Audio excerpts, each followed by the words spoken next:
start at Staples. That was easy. In 613 select stores, exclusions apply. In-store or buy online. Pick up in-store only.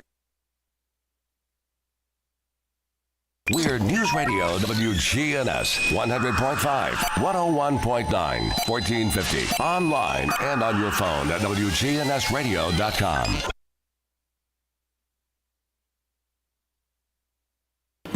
You don't have hot dogs or apple pie or no Chevrolet to drive, but we have some hickory smoked wings you're just dying to try. You'll try them, you'll like them, you'll give some to a friend. So on a dare, just stop on by and bring in a friend. Slick Pig Barbecue, 1920 East Main.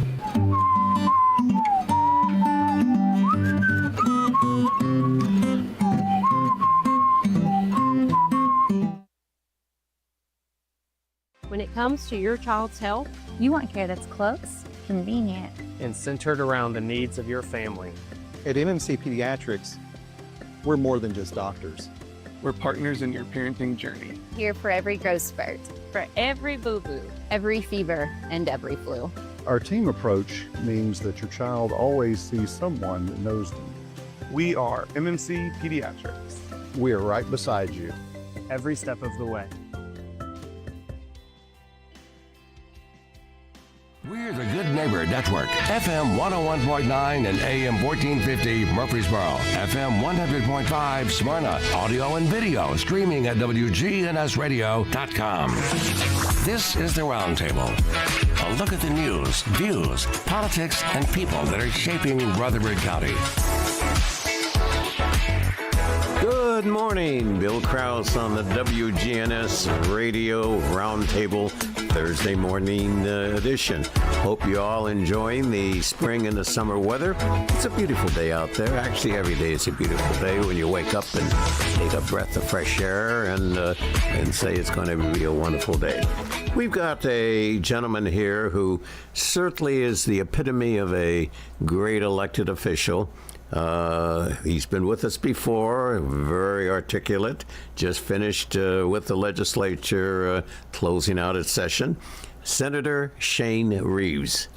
Senator, great to have you with us. Bill, good morning. I always appreciate being on your show. Appreciate this service you do for our community, and I could not agree more.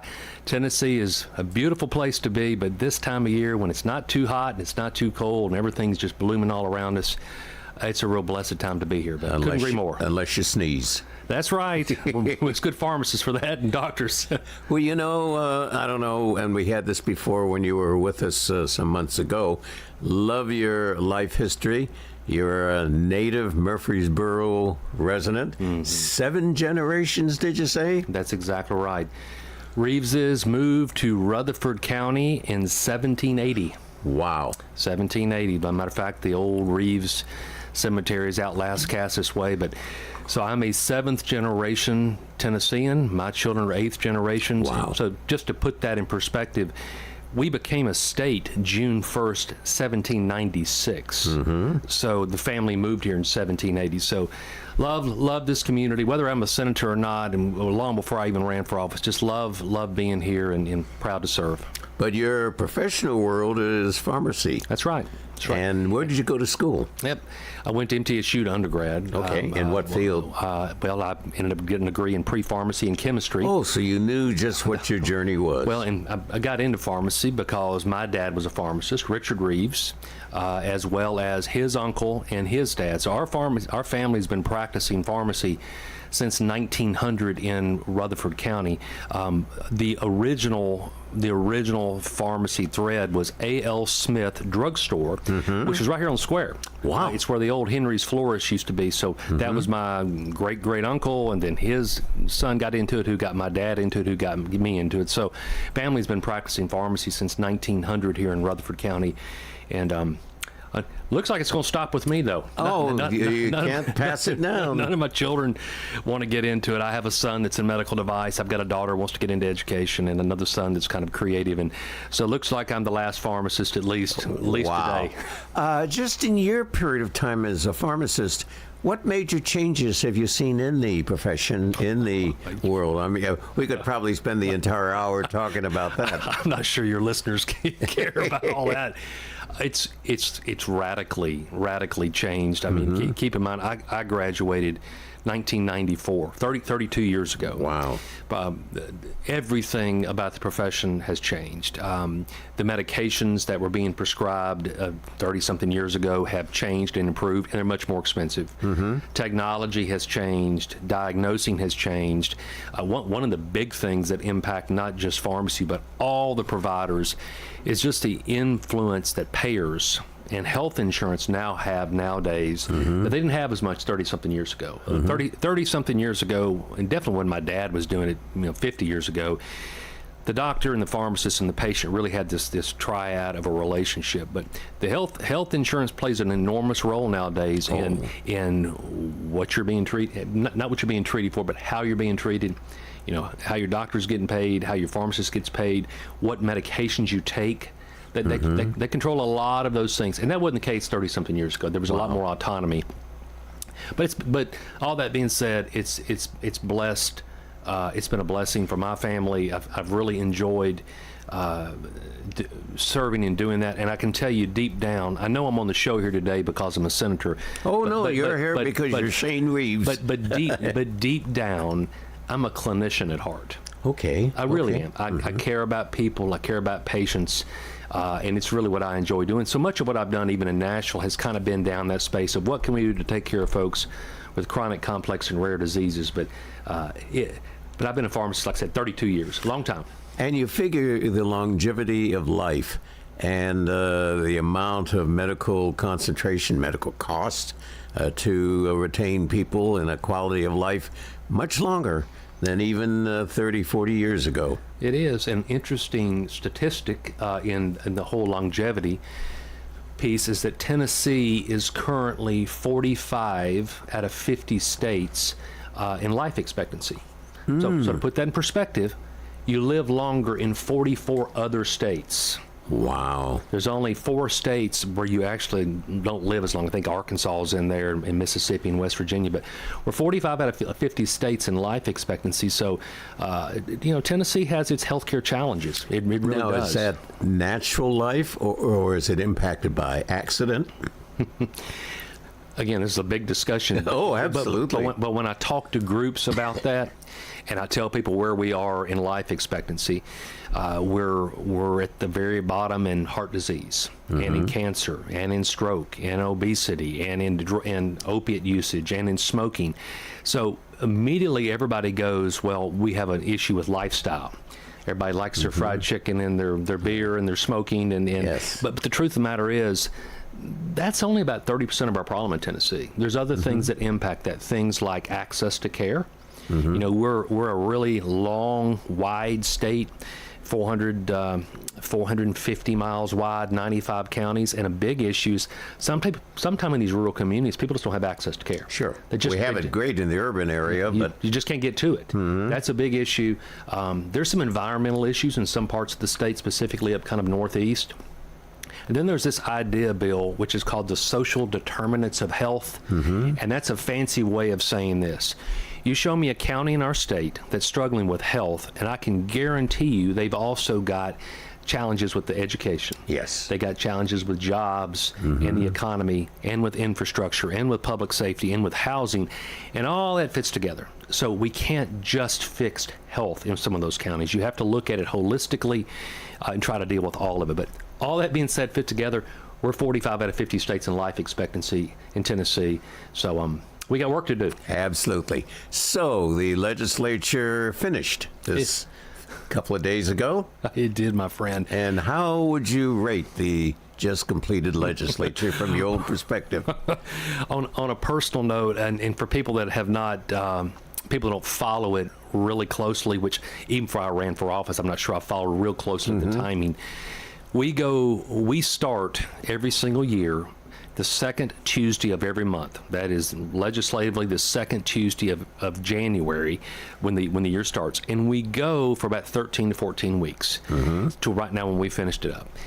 And it starts slow And about February and March, everybody's hair is on fire. Just the number of meetings and submittal of legislation. Oh my goodness, 1,500 bills get introduced across the entire session. We're working hard to pass a budget. So by the time we get into April, committees are closing, and I'm on 3 committees. Those committees are starting to close, and we're trying to finalize a budget and trying to work through the final pieces of legislation, which many times require the House and Senate to come together for conference committees and to negotiate. Sometimes it works, sometimes it doesn't. But last Thursday night, about 8 o'clock, we adjourned. And when we adjourned, it's called sine die, S-I-N-E-D-I-E, which means it's Latin for without a day. So in essence, there are no more days. We are adjourned. The 114th General Assembly for the last 2 years has now adjourned sine die. So we're finished till next January, the second Tuesday, and obviously this year there's a lot of elections going on at the county level and the city level and the state level and the federal level over the course of the year. But we're done, and I'm glad to be done for another year. You're chair of which Senate committee? Yep. I am currently, I'm on 3 committees. 3 committees. One is on health, which I'm not chairing that, but I'm on the health committee. And again, that's probably my passion, which is all things doctors and dentists and pharmacists and hospitals and nursing homes. I'm on the commerce committee, which is business and banking and insurance and real estate and chamber of commerce kind of issues. Key. Absolutely. And then I am currently the chairman of energy, agriculture, and natural resources. That's a lumping together of 3 rather interesting significant aspects. I became chairman of that in January of 2025 because the committee had some changes, and the current lieutenant governor said, I'd like for you to chair this committee. I was already on it. And Bill, it's been fascinating. I could talk all day long about things that are going on in that space. Well, share some. That are interesting.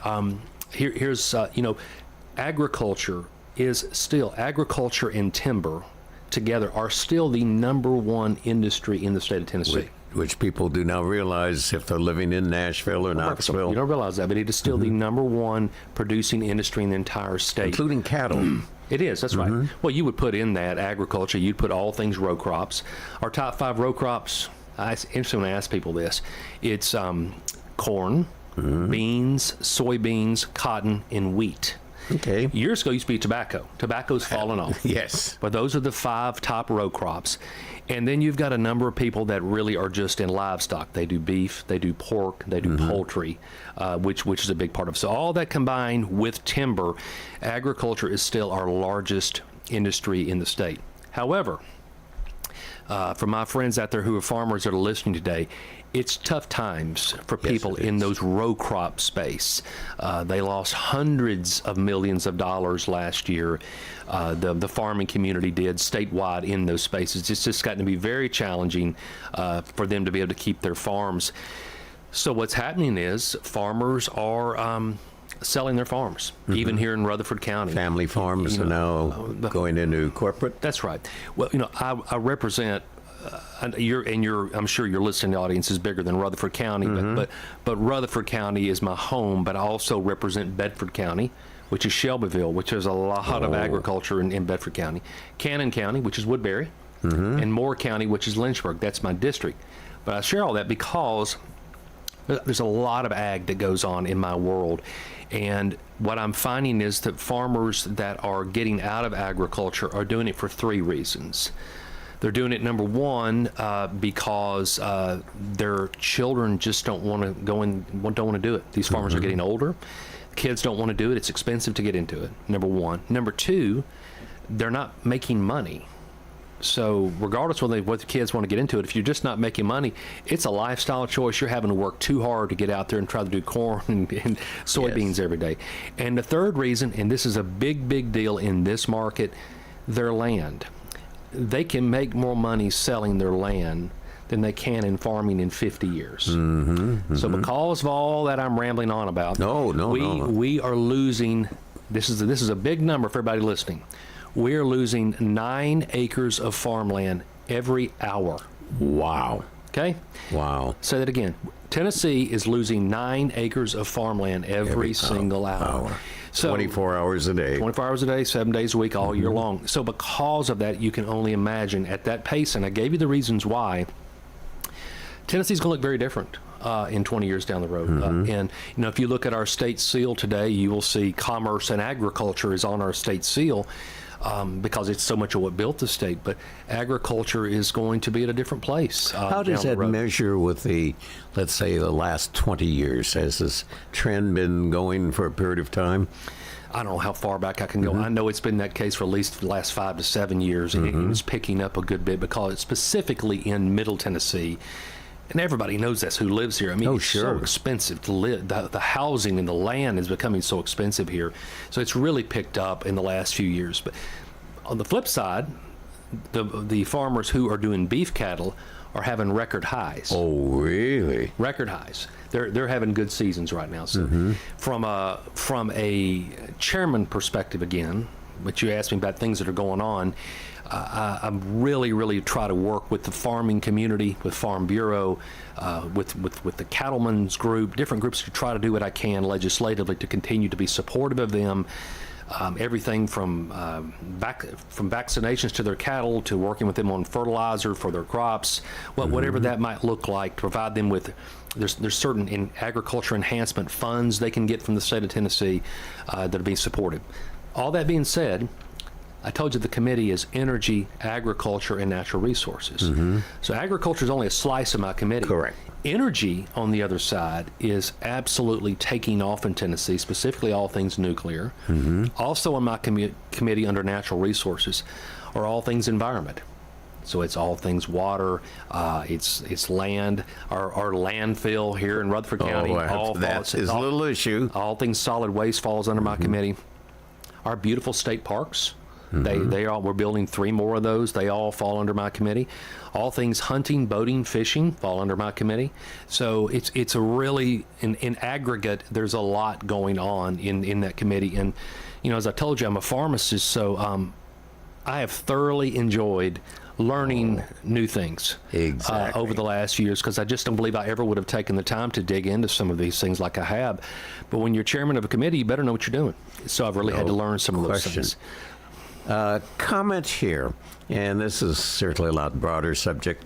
We certainly all agree that we're in rather interesting political times, not necessarily addressing the national issues that do separate us, but would you inspire a young man or young woman to follow your path and get into the political world? I get asked that question about, if I told you the top 2 or 3 questions I get asked, that's probably one of the top 2 or 3 questions I get asked. Wow. And would you encourage your children, for example? The answer is, if we ever get to a point that good people with good intentions that don't want to get into public office, I think we could be in a lot of trouble. Is it hard and nasty? Yes, it is. Sure. It is. But we need good people to get in that have got a background in different areas. I mean, I'm a citizen legislator. As I mentioned to you earlier, I'm in office for the first 4 months of the year, and then I'm gone for the remaining 8 months. But you know the truth? At some point in time in the future, I'm not going to run for Senate anymore, and I'm going to be done. And you know what? There's life after politics. And you need to feel like while you were in there, you made a difference during that period of time. And just understand that it can be nasty, but still stand for what you believe in, be aligned with your values. So if there's a young person that comes to me, wants to run for office, first thing I'll say is, well, that's a big term. You want to run for city? You want to run for county? You want to run for state? You want to run for federal? What issues do you care about? That's one thing I'll always talk to them about. I usually encourage them to kind of start slow and small, or to get involved in campaigns. Sure. To understand volunteer. Sure, and understand. I even encourage young people sometimes to come work for the government. When they're hiring in the General Assembly, the Senate, the House, the governors, the different cabinet positions to come work for the governor. But of course, I encourage young people to run, but they need to go into it with their eyes open. Exactly. Because if you want to govern, then you need to realize that sometimes the running is challenging and hard work, and you got to be prepared to take the hits along the way too. Well, when you say taking the hits, It would appear that if you decide to run and you're successful in your election, you've got to have some very thick skin. But here's the issue. Suppose you're in a very controversial state. Your issues are bring out the positives and the negatives of the public. You can take it, but you have small children in elementary and middle school, and they feel it. How do you have a family deal with the hits? You know, and I go all the way up to the presidency and everywhere down. You know, how do you protect your family from going through the hate? I'll use the term hate. Well, fortunately at the Tennessee State Senate, there's not quite as much hate, which is great, as you might realize as if you're the United States Senate. Exactly. I mean, there's definitely a different level of intensity in regards to that. But I believe, and I think if my wife was sitting here with you as well, she would say that unfortunately it's kind of just somewhat part of the process. And you, as I mentioned, I look at this from the perspective of I want to try to do what I think is right, and try to ensure that the votes that I'm placing are somewhat in line with my values and my capabilities, and realize that I'm not always doing this. And again, as I stated, the day I'm out of office, people will forget about Shane Reeves in a week. You know, so let's do what's right now, and then move on. That it's just part of the process. And I would suggest it clearly is more polarizing in politics, but I mean, if you rise to any level of success in anything, I don't care if it's sports or business or church or government, your professional life, you're gonna be more a target for people to attack you. You know, I'm very biased in one area. I do a lot of teaching, and I have taught for over 50 years American government. And I am very biased that I think the community colleges of Tennessee should be mandated to have American government as a requirement of graduation. While every other discipline, every other academic field may certainly feel their field is tantamount to mandate, I think not just learning about the history. When I teach American government, it's not just the who, what, where, why, and when, dates, places, people, names, and so forth. It's what really makes us tick. And when you talk about you developing compromise in the legislative process, I'll raise the question, can you over-compromise and lose the flavor of the legislation? You know, can you compromise it to such depth? Great on paper, great on title, but does it really say anything after the compromise? So let me make one comment before I say on that. Sure. I couldn't agree more that we need more American government taught at all levels as we knock on the door of our 250th anniversary. Absolutely. And I tell you what, if you want to, I'll introduce legislation next January to put American government into our community colleges. Oh, and I'll be there to testify. I may bring you up there to talk about it. Absolutely. And it isn't just students, you know, it also has to be revised of how it's taught. Right. And I teach it from the heart of the politic, not the necessarily substance of the politic. Sure. And and I'll ask a student, what would it take to have you get into the political or governmental process, either as a candidate or as a staffer, as a volunteer? And I'm finding a slight increase in Rutherford County, and again, I'm talking through Motlow State, that there is a greater interest. But a lot of people still say, I don't want to get exposed to that. I don't want to get involved in that. You know what, though? When I meet with young groups nowadays, and I ask them, I say, okay, what do you care about? Sure. What do you really care about? You're in your early 20s, and what's on your mind? What is important to you nowadays? Well, they're concerned about school debt. They're concerned about the fact you can't afford a house in this community anymore right now. They're concerned about if they do get a house and get started, child care is so expensive. Sure. The vast majority of people in Rutherford County, vast majority, wherever they are on the political spectrum, what they really want and care about, I think, is 5 things. They care about education for their children, for junior college, for vocational school, for higher ed. They care about health care. That's everything from our hospitals to our doctors to our dentists to our nursing homes. They care about public safety. Yep. It's our fire, it's our police, it's our ambulance. They care about infrastructure. You got to have roads, you got to have bridges, you got to have utilities. Especially when they sit on the I-24 on the way to Nashville. That's it. And you've got to have jobs in the economy. If you show me a community that's got those 5 things going on, then all the fringe issues that the media covers and makes the front page of the paper, that gets everybody so worked up, most people really, as long as you're handling those 5 things you kind of block and tackle on, it's a good place to be, a good place to live. And kids deep down care about those things. Sure. They may not appreciate it quite as much when they're 20, but they appreciate those things as they get older. And who you elect, who governs matters. Exactly. Because if you don't get people who govern who are in line with trying to do those things, then you're not going to have an environment where those young people can flourish. Well, you've observed a number of colleagues, past and present, who were elected with an ideal, with a dream, with a focus. At what point, and again, I'm getting into some depth with you because I totally respect you for your depth insights. At what point does the elected official no longer place the idealism as the priority, but the political survivorship as the priority? And they may be thinking a re-election or a higher office. Do they suddenly get the bug, and the bug has changed from their original dream? Well, for one thing, I certainly wouldn't paint all candidates with the same stroke on that. Absolutely. So to ask the question, when does it tip from being, I'm going to do what I think's right versus I need to get reelected, I generally think that is a person by person, candidate by candidate decision. There are votes that I have made in Nashville as a senator in the last 8 years that I can assure you probably in the big scheme of things would not be politically popular. And if somebody was running against me for office, you probably could grab some of those votes and hit me. I'm a Republican, and you could hit me to the right of those things. But you know what? I didn't vote for those things because I was trying to stay in office. I voted for those things because I thought it was the right thing to do at the time. Sure. Now again, I have lots of friends. There are 33 state senators. There are 99 House members, and they are all wired differently.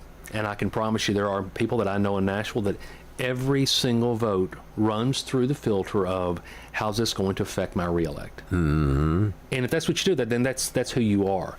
But to me, again, it's the whole life after politics. I want to be able to look at my friends and family and community and church in the future and say, well, yeah, I voted for these things because it's aligned with who I am. So, well, you sound to a great degree like me. For 25 years, primarily in California, I served as city manager of a number of communities. And I can go back to those communities years later and take a look at some of the things that, with the city council, with the mayor, we built, we strengthened, we encouraged, we achieved. And I can look at those achievements 20, 30 years later, and it's a great feeling of contribution of life that you did make a difference. Well, the people at the top set the priorities, and they set the direction of a city and a county and a state. Our current governor, who's in his last term, he's finished this year. Our current governor, when he got elected, said, you know, I want to do things for rural Tennessee. I want to have some focus on infrastructure. I want to have some focus on criminal justice, some focus on education. And our state, whether you like it or not, has had major focuses in those areas because those at the top set the pace and set the direction. Sure. If you're the city manager and you really want more state parks, you may get more state parks. You know, or city parks, I guess it would be. City parks and recs. So that would be a big deal. Well, the big question would be, as you're charting out your goals and your objectives, you have dreams. Once you stop having dreams, not only as an elected official, I think we all need dreams, not to have nightmares on those dreams, but to have dreams of, if I had a magic wand, how would I make this outstanding for all? The question of participation, voting participation, you're up for re-election in 2 years. 28. Yeah. What would, now you're not a consolidated election with a national, or? Well, I'm on the presidential cycle. Oh, but so you're not in November of 28. My primary will be in August of 28. My general will be in November of 28. Okay. The primary in Rutherford County in this area pretty much determines who the candidate will be. does. I'm sure of it. But even looking at that, you begin to ask yourself, what do I want to achieve the next 4 years? Do I have a plan? I want to get to the one area that you have is energy. How are we on energy besides nuclear? One of the big financial areas is the gas tax versus the ability to keep up on highway construction and highway maintenance. It's almost like stretching further and further away that we're still operating under a gas tax, which is applied to cars that are far more fuel economy. So the revenue picture drops and the demand picture increases. We spent $3 billion in cash. Well, let me say this first for your listeners. Tennessee pays cash for its roads. Wow, it's no bonding. Historically, we've always paid cash for our roads. So last year, we spent $3 billion of cash on roads specifically, and that was the big discussion around these large choice lanes. One of the big ones, which I believe everybody listening is going to get the benefit of in the next few years, is they are developing this choice lane system from Murfreesboro to Nashville on I-24, where you'll be able to leave in the mornings, and if you want to choose to get on this choice lane, there's going to be 2 of them going to Nashville. I was speaking to TDOT yesterday about this. They're actually starting this development next year to build these to Nashville, which will make a world of difference. The crazy thing is, by the time you finished it with the fastest we're growing, we probably need more lanes. But to your point, we are woefully far behind on what we really need to put into roads in the state. I mean, I've heard as much as $100 billion is needed statewide for state roads, county roads, city roads, and so it's so far behind. And all we can do is just continue to put a little bit to it at the time. This year we did another $1 billion this year, and we did do some bonding this year to continue to pay for some of these roads. But to your point, the more people more cars that are on the road, the more cars that are more hybrid that don't pay gas, the cars that are electric get no gas. We have to ask ourselves, how are we going to pay for all this in the future? So I believe we're going to have to be creative what that looks like.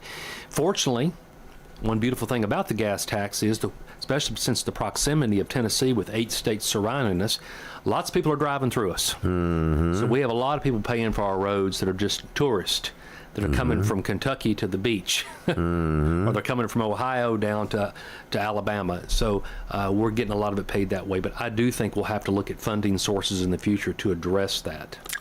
We'll be right back. We're having a wonderful Thursday morning visit with Senator Shane. We'll call you just Senator Shane, Shane Reeves, who brings a really refreshing style and approach to leadership. And I want to talk more about styles of leadership after these important words from those that pay the bills.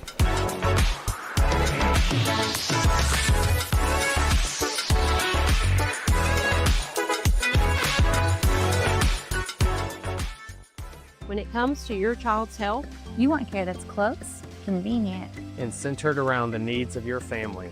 At MMC Pediatrics, we're more than just doctors. We're partners in your parenting journey. here for every growth spurt, for every boo-boo, every fever, and every flu. Our team approach means that your child always sees someone that knows them. We are MMC Pediatrics. We are right beside you. Every step of the way. What's the location of your emergency? I think my kid OD'd. Hi, I'm Craig Harris. I'm County Commissioner of Rutherford County. One of the reasons I ran for office is because I wanted to bring awareness to the opioid epidemic that's impacting our county. To stop providing this epidemic with people as we educate. We have a lot to do, and we have to come together as a community because this problem's not going away.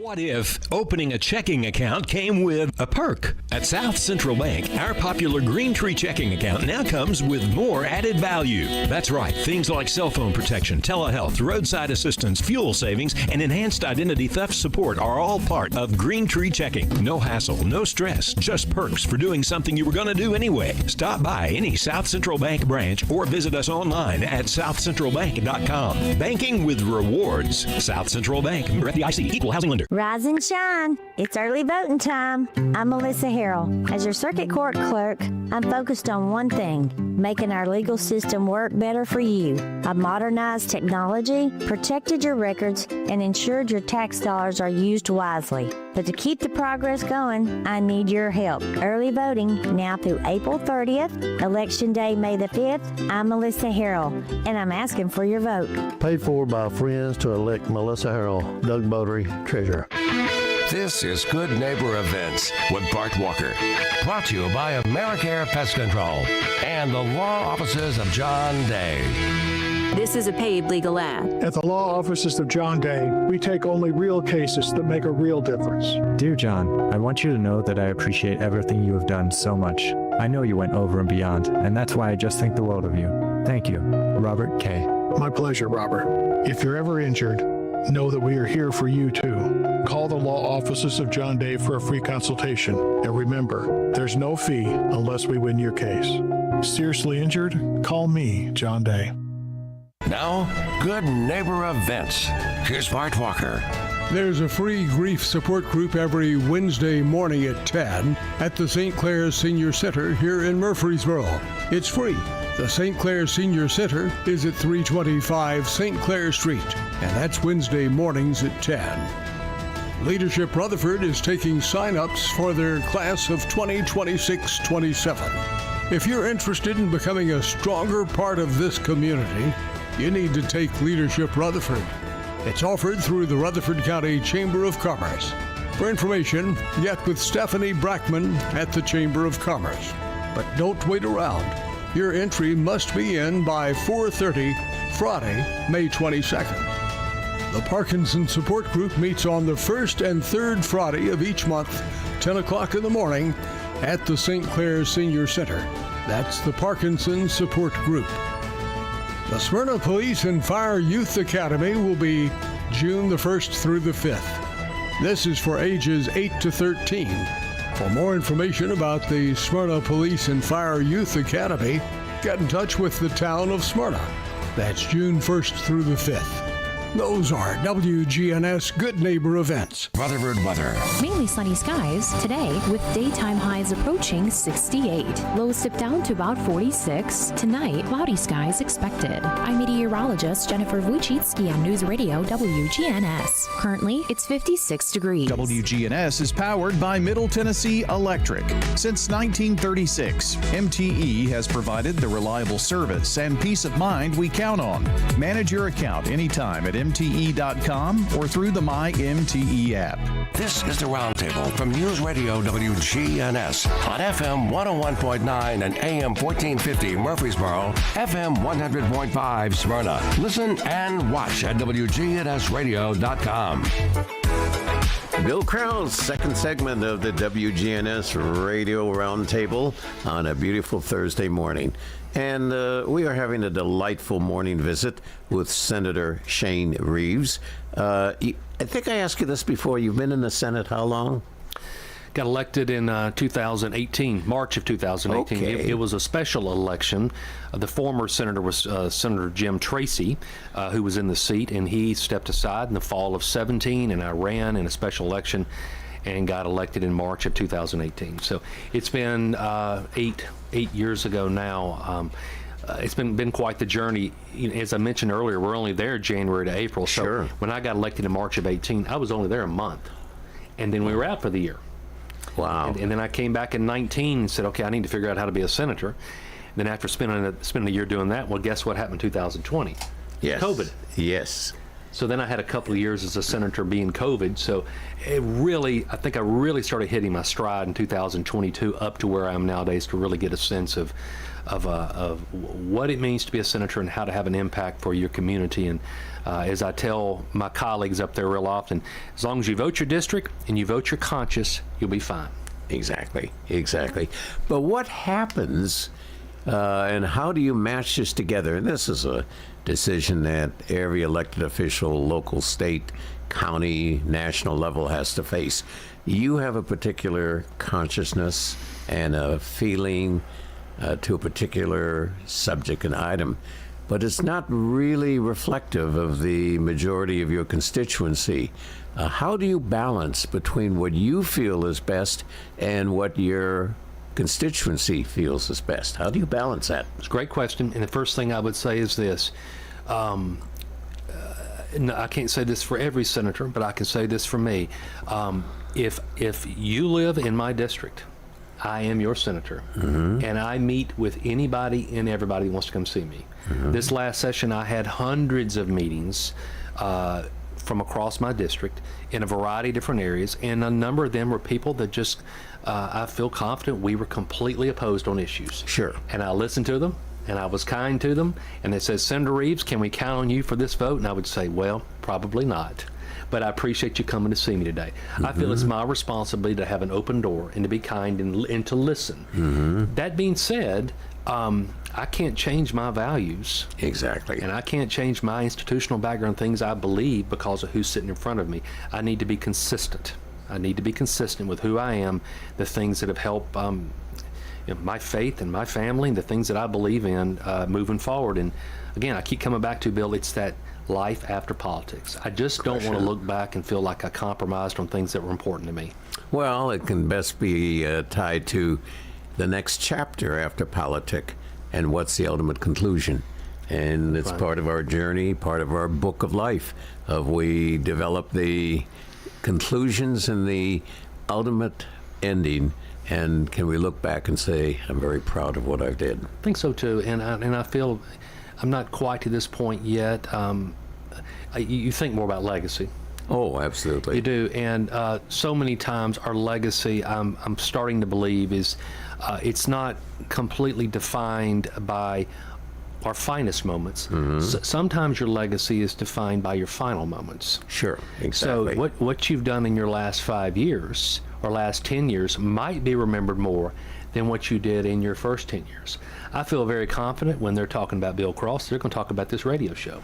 They may talk a lot about that, about you, in addition to being the city manager. That was a big deal. But these moments, these final moments, certainly matter in regards to legacy. So you just need to continue to be aware of that. Well, and there's another terrible analogy to that. The older you get, many of the people you've known, you've worked with, you shared are no longer with us. I know. So, I take a look at, yes, these last 5 years, and yet the friendships and associations have certainly changed dramatically. It certainly has. But it gives you the opportunity to influence, and you got to make younger friends. And that's why I teach. That's right. Oh, it's a great encouragement. It's kind of interesting when you are with young men and young women between the ages of 18 and 21 primarily, you get a different perspective. I have to learn the culture. I have to learn the traditions. I have to learn who's popular in the music. I have to, and so forth. So that's not an easy task. But they do relate because many, many years ago, I was a rock DJ in Honolulu. Is that right? Wild Willie. That's where the name came from. Screaming radio and what have you. How about that? That was a good foundation for being a city manager, a screaming DJ. I'm glad you're not asking me about today's popular music, because I'd let you and everybody else down. Absolutely.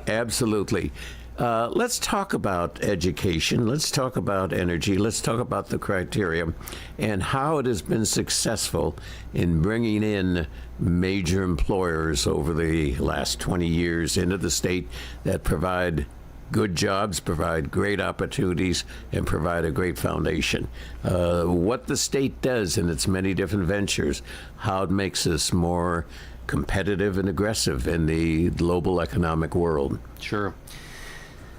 Energy is complicated. It really is a complicated topic. when people think of energy, there's so many different types of energy that are out there. There's obviously energy like coal and oil. There's energy from water, from sun, from wind, from nuclear. There's this whole continuum of different ways the state gets funded in regards to energy. The big focus in the last few years has been nuclear. Matter of fact, the state has invested, they did $50 million last year and $25 million this year into an economic development model to try to recruit companies to move here that are serious about nuclear energy. And it's working. If you look over at Oak Ridge, Tennessee, there are some enormous companies that are moving in here. Kairos, Orano, there's another group, the name escapes me, that are moving in here that are building these nuclear reactors, the small modular nuclear reactors that are multi-billion-dollar reactors that really are the future of energy. This is an interesting fact. Tennessee is still, today, we are an importer of energy. We don't produce enough energy in Tennessee today internally to support our own energy needs. And has that always been with TVA? But with TVA being here and with Oak Ridge, you would think we would have a lot. Yes. But particularly things like gas, we have a lot of that still coming across the state. We import a lot of our energy still to this point.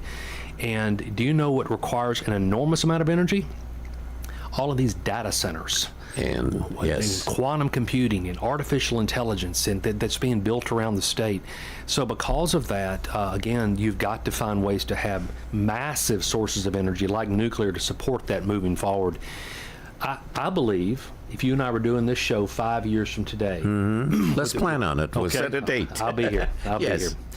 5 years from today, I believe Tennessee's already moving down the path, but I feel strongly we will be in the top 2 or 3 states in America in regards to nuclear energy. The investments that we're making currently as a state, in addition to already having TVA in our back door that provides energy for hundreds of thousands of homes, and Oak Ridge, with those things pulled together, we will be a major energy leader in the country 5 years from now, which is good. It's good for jobs. It's good for infrastructure. It's good for everything we're doing. Generates a revenue for the state. That's right. And with 80,000 people a year moving here. Wow. We need to find out how to do that. Most people don't realize we're one of, 3 or 4 states that are destination states. That's right. Of a major nature. Certainly Florida, Texas. Those are the big ones. Tennessee is always tossed in the 3. But 80,000 people a year moving here in a state of 7 million, that is a lot. I mean, that's an additional 1 million people every 10 years. And let's be honest, specifically people who are listening, about 10,000 of those are coming to Rutherford County. Yes. And because of that, we're feeling the density issues, the pressures on our schools, the pressure on our roads, on our law enforcement. So much of what you feel here is because of that. People ask me real often, how can you stop the growth? And I said, well, you can make it an undesirable place for people to live. Right. Well, who wants to do that? Or a zoning process. That's your right. your density residential. I mean, we can make it a place people don't want to live, but why would you do that? Why would you want to increase taxes or not provide safe communities or have good schools? Why would you do that? So to me, I'd rather have the problem of growing too much and let's invest in infrastructure than to be in a county in Tennessee that's distressed, that would love to have some new jobs, would love to have the opportunity to invest more in their schools and their healthcare system. So, well, one of the areas, and this has certainly been a major issue in Tennessee, where do you see healthcare in the rural areas today, including hospitals that can function, doctors and medical personnel that are willing to go out into the rural areas and practice or intern, et cetera? Where do you see healthcare in, what do we want to say, 85 of the 95 counties? Well, healthcare is hospitals are acute care. You've got to have it. It's the person who's had the accident or the surgery or the heart attack. Then you've got to have hospitals. We can't afford to have hospitals in 95 counties. They're too expensive, and you just can't. You can't justify dropping a giant hospital system in Cannon County. You just can't do it. for no other reason in the world, the hospital systems themselves run on pretty thin margins, and if you're building a hospital out, you kind of have to decide what services you want to provide in that. So I'm a big believer when it comes to acute care systems, you're probably better off to have them in urban and suburban areas, and then find ways in the rural communities to get people to these systems as quick as possible. The helicopter process. Sure. Maybe to have freestanding emergency rooms. You have freestanding emergency rooms in all the counties to stabilize people, and then you fly them. You go to the Vanderbilt, the place where they've done, 1,000 hip surgeries, as opposed to going to see the doctor in the rural community that's done 12. And that's probably an exaggeration, but you get the point. So that's part of it. In these rural communities as well, though, you've got to have primary care, which is just the doctors have been see you just for your day in, day out blood pressure and cholesterol and arthritis. You've got to have long-term care. That's our nursing homes, our assisted living homes. Home care, people come to your house. Probably one of the largest issues nowadays, it's becoming very insidious in our state, is just mental health care. Yes. Much of that can be done nowadays online. There's a whole industry that's developing around telehealth and mental health to address our mental health issues in Tennessee, which are very problematic, very, very problematic with so many young people. So the tough part about it, is we are, like I said, we're such a long state. If you and I were starting over today, it was just the Reeves and Krause team, and we were starting from the ground up. I'm convinced healthcare in Tennessee would look different than it does. But like so many things, it's so built out. And you've got Medicare that's involved and Medicaid that's involved and all the private insurances and how it all fits together. For nothing else in the world, I'm convinced if you and I were starting over again, this is an interesting fact. Do you know why we have 95 counties in Tennessee? Each group wanted to be independent and represent a small group. At the time, they built 95 counties because that was the amount of time it took to get by horse from county seat to county seat. So we said we need 95 of them. If we were developing this state again, I just don't think it would look like that. I think we'd have a more regional approach in a lot of things. Maybe in East Tennessee, Middle Tennessee, West Tennessee. We would have a regional approach to healthcare, a regional approach to utility systems. Why does everybody need to have their own utility systems in every single county? I think we'd have a regional approach to economic development. Sure. You try to bring groups in that made sense. But today, it is what it is, and it's very fragmented, and we're making it the best we can. Is it possible, though, retaining the 95 counties primarily for local political representation, and yet developing models of multi-county contract with a variety of providers? I think it's kind of slowly happening anyway. Okay. It just is. There's a concept called certificate of need. Let's go into that in just a moment. Okay. Because we need one more word from one of our wonderful sponsors.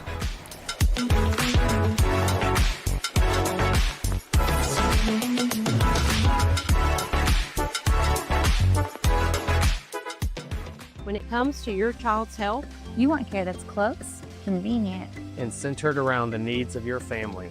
At MMC Pediatrics, we're more than just doctors. We're partners in your parenting journey. here for every growth spurt, for every boo-boo, every fever, and every flu. Our team approach means that your child always sees someone that knows them. We are MMC Pediatrics. We are right beside you every step of the way.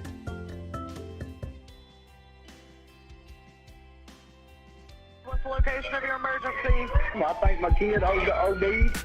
Hi, I'm Craig Harris. I'm County Commissioner of Rutherford County. One of the reasons I ran for office is because I wanted to bring awareness to the opioid epidemic that's impacting our county. To stop providing this epidemic with people as we educate. We have a lot to do, and we have to come together as a community because this problem's not going away. At Maples Realty and Auction, we handle traditional sales, auctions, and property management. And we have a development called The Maples with local builders and amenities. I'm Betsy Maples, and this is our team. It's our people. That's the difference. Call us today and let us help you get your property sold. I refer a lot of clients to Maples Realty when we have real estate issues that are coming up. Working with Maples has been easy for me, easy for my clients. Put our 57 years of success to work for you. Sold! Hey folks, it's Chip Walters from Exit Realty Bob Lamb & Associates, helping Middle Tennessee make smart moves in a fast-moving market. Whether you're buying, selling, or just exploring your options, you deserve someone who knows this community and treats your goals like their own. From first-timers to long-time homeowners, I'm here to guide you with clarity, confidence, and a steady hand. When you're ready to make the next move, start with someone you trust. Visit choosechip.net and let's make your 2026 move the right move. Trade screens for sunshine. Registration is open for Rutherford County 4-H Junior Camp, June 8 through 12. Zipline, swimming, and outdoor fun for 4th through 6th graders. Sign up now at the Extension website or call 615-898-7710. Hi, I'm Clarissa Smith, candidate for School Board Zone 4. I believe parents are the primary authority in their children's lives. On the board, I'll be your advocate, ensuring transparency, respecting your values, and putting our students first.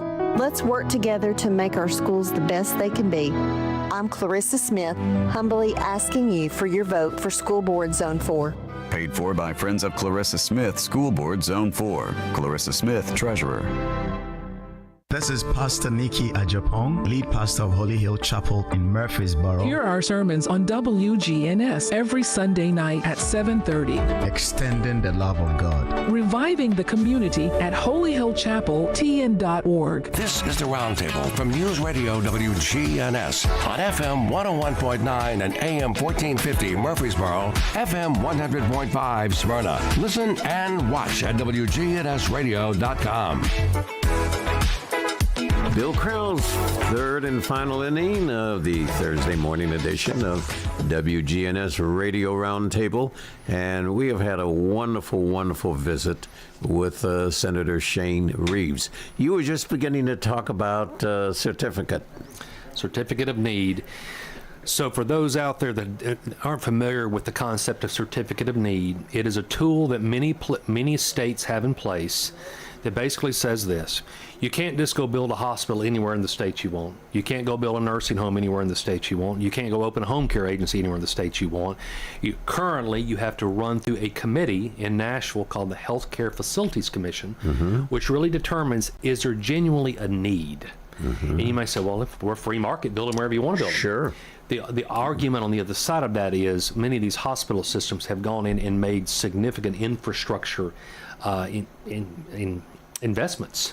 And the margins are already tight, and many times they're taking care of people at a loss, and they feel like if they allow another hospital to come in next to them, then neither one of them can survive. Exactly. Now, all that being said, ironically, we just passed legislation in the last couple months to eliminate the certificate of need for 3 areas by 2030, give or take. By 2030, you can build a hospital anywhere in the state you want to build them. By 2028, you can do freestanding emergency rooms or cardiac cath anywhere in the state.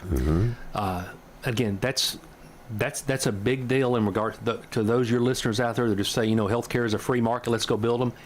That's the case by 2030. I don't know if all your listeners know this as well, but Rutherford County, which is knocking on the door of 400,000 people, we have St. Thomas, we have Stonecrest, we have the VA hospital, but Vanderbilt is about to build a hospital here. So they have got approval. Yes, they've got approval now. Okay. Now, that is all kind of running in tandem with this legislation, but the writing was on the wall. And I think our friends here in town at St. Thomas could also see the writing was on the wall. And so by doing so, they basically removed their opposition for Vanderbilt to be able to build. But on the flip side of that, Vanderbilt also dropped their opposition to St. Thomas to build a brand new freestanding emergency room in Las Casas. So it's kind of a give and take in this world. But that certificate of need, we have reformed that this last session to move forward. Is there any opportunity, let's take the 2 hospitals, for them to talk about each one having an emphasis on a particular method of care, so you're not duplicating equipment, duplicating personnel? Is there any way that there's a cooperative that you handle this and we'll handle this?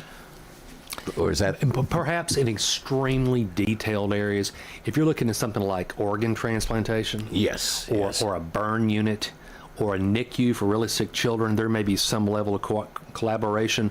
But in the big areas, absolutely not. They're businesses. That's like asking three restaurants about who's going to do seafood, who's going to do fish, well, who's going to do steaks, and who's going to do Italian. Absolutely. That might not be a bad idea. They might not be a bad idea, but they're going to provide the product. They're going to compete. You know, back on the statistic that you shared a few minutes ago, I marveled. I was sitting in the visitor section of Vanderbilt when my wife was going through surgery, and I counted the number of surgeries that were ongoing at Vanderbilt at the same time that particular afternoon. And I was floored. I counted over 300 surgeries going concurrently. And I wonder how many people realize how many operating rooms, for example, Vanderbilt main campus, are ongoing, and how many personnel are assigned. 300. And I figure that going on day after day, week after week. Many people around the country know Middle Tennessee, particularly Nashville, as Music City, USA. Yes. But in other parts of the country, it really is acute care hospital system USA. We have 3 giant healthcare systems in Nashville. Mm-hmm. Vanderbilt's the largest. Yes. But HCA. Oh, absolutely. HCA is the largest hospital system in the country, and they're headquartered in Nashville. Mm-hmm. And from them, you've got Centennial, you've got Summit, you've got Skyline, you've got Southern Hills, you've got these large hospital systems, and you've also got the Ascension Hospital System, which are all the St. Thomas's. All of those are in Middle Tennessee area, in the Nashville area. So we have got. You talking about what's going on in Nashville? Just overall, the level of acute care that's being handled in the Middle Tennessee market is, it's pretty amazing. You've got a new slogan. Music City USA, which we're known as. How about Medical City USA? That's it. And are we Medical City USA? Well, just healthcare overall. Sure. It's not even just acute care. We have the largest nursing home company in the state is this building right outside your doors here, NHC. Right. We've got giant home care companies. We've got giant assisted living companies, ambulatory surgery center. There's just massive companies that are all located here in Middle Tennessee that are headquartered here. And one of the whole new areas of medical care, and I know you covered it, but I'd like to talk about specifically, is the whole world of caregivers. And it's a whole new health field that you have a caregiver either reside or visit on a daily basis the home and provide, quote, a whole litany of services and what have you. As we come to the conclusion, are you optimistic about the future? Absolutely. Okay. Absolutely. Both nationally as well as state as well as local. Well, when people ask me that real often, I'll say, at the end of the day, my focus is our state.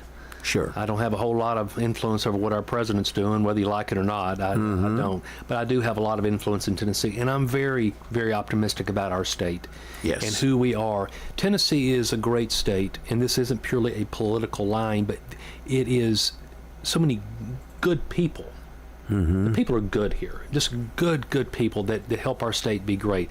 Are there things we need to work on, Bill? Absolutely. My goodness, we have work to do on education. We have work to do on health care. We mentioned we have lots of work to do on infrastructure, but we're a conservative state. We manage your money well, and we must be doing something right because 80,000 people a year are moving here. So I'm very optimistic about where Tennessee is and where Tennessee's going, and I am genuinely blessed and honored to serve the 14th District. Senator Shane Reeves, you made a wonderful morning, an even better morning, and may we have more men and women currently and in the future who have the passion, the faith, and the heart to serve their constituency in their best possible way. Keep up the super job. Okay, thank you, my friend. Thank you. We'll see you next week.